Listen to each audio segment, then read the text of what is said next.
What's going on, you guys? Welcome back to EP09. So we're going to start this one off with an update from Quint Beastwood, and of all the competitors that took a year-long offseason to improve, Quinton is one bodybuilder that I think has made some serious progress.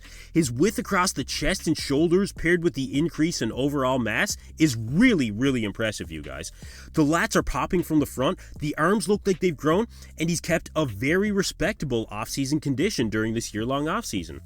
I think Quinton really did take this offseason as serious as he would any contest prep, and he said in a recent post that he still has time to improve before he decides to step back on stage.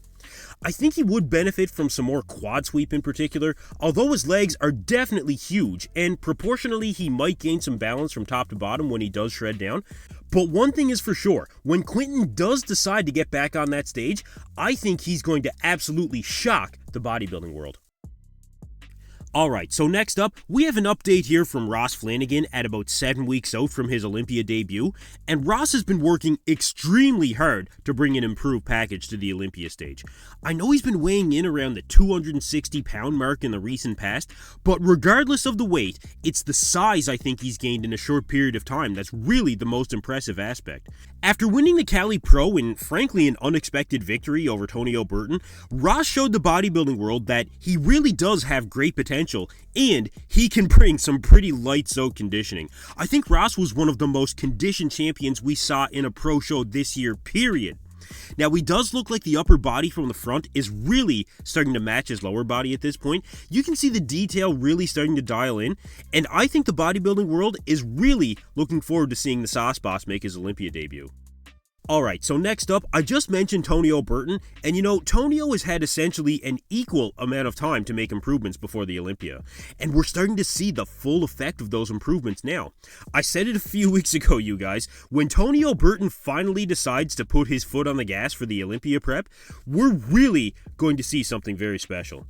He's getting to that point in his prep where the skin is looking, almost transparent. You can see it here. The pop to the muscle, just combined with the thin skin, really brings out a lot of detail. We were seeing this exact same thinness of the skin during his prep for the New York Pro. Antonio has put on some size since his victory in New York and his second place finish at the Cali Pro. There are very few that can rival Tonio Burton when it comes to shape, balance, and flow in terms of overall aesthetics.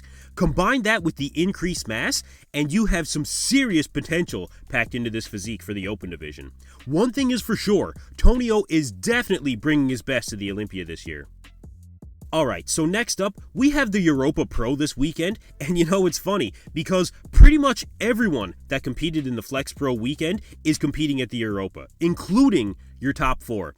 Now, Blessing decided to sit this one out. We'll talk about Blessing in an upcoming video, but I do expect the top 4 to be the same competitors that we saw in Italy. You'll have Nathan Diasha, Regan Grimes, Roman Fritz, and Xiuming Yan. Now, for the placings of the top 4 this weekend, I do have Nathan Diasha defeating Regan Grimes this time around, and I actually have Xiuming Yan taking 3rd over Roman Fritz. I think Roman is going to take 4th. I just think Xiuming Yan has more room to improve for this show than Roman does, and this is Roman's 4th show this year, if I'm not mistaken. But yeah, myself and Mark's Max Muscle joined John Livia over on Seriousness and Silliness Bodybuilding, and we did a bit of a breakdown of this show.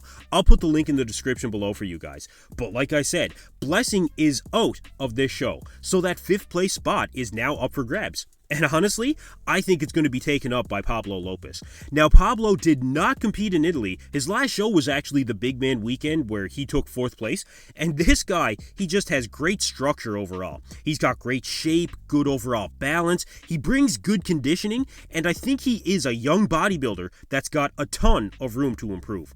He does need more overall size, and I think he can come in a bit sharper than what we saw at the Big Man Weekend, but he's definitely a threat to that top 5, and I do have him in 5th place. So let me know in the comments below where you have your top 5 in the Europa Pro. The Men's Open and the Classic Physique Pros take the stage tomorrow.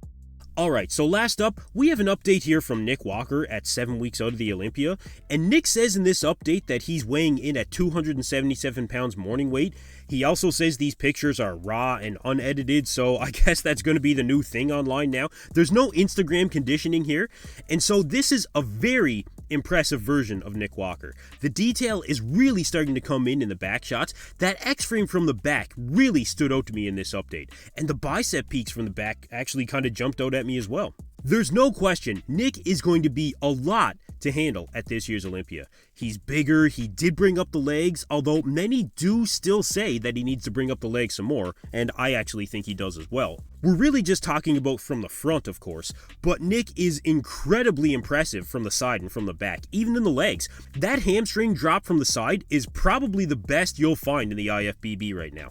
Now in this picture, he is standing up a bit straighter it looks like, but the dugout hamstrings from the back when he does shred down especially, combined with that back detail with depth and small midsection, I mean, I think Nick is on track to really remain in that top 3 this year, at minimum. So, we'll keep following the mutant leading up to the Olympia, and I think the improvements are really going to start showing in the next couple of weeks.